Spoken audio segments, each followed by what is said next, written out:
Finally बच्चों statement based MCQ series का मैं फिजिक्स का आपको क्लास 11 का यूनिट्स एंड डायमेंशन चैप्टर का नेक्स्ट स्टेटमेंट सॉल्व करवाने जा रहा हूं, जो आपके अपकमिंग जेईई दोनों एग्जाम के लिए आएंगे। दोनों स्टूडेंट्स ध्यान रखें, एमसीक्यू है जेडब्ल्यू 2024 का, जो आपके अपकमिंग एग्जाम में काम आएगा, जहां पे लिखा हुआ है dimensions of specific heat is. अब बच्चों dimensions of specific heat find करने के लिए उसका फॉर्मूला पता होना चाहिए, Q is equal to mc delta T. चलो Q इज हीट, उसका डायमेंशन क्या होगा बताइए, m1 L2 T-2।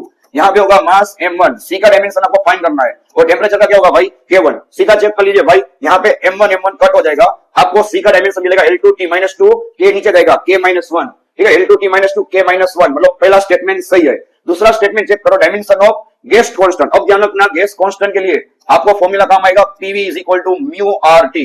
बच्चों प्रेशर इनटू वॉल्यूम वर्क के इक्वल होता है, मैं टेक्निक बता रहा हूं, तो यहाँ के वर्क का एमएल दिखाएगा m1 L2 T-2, ठीक है।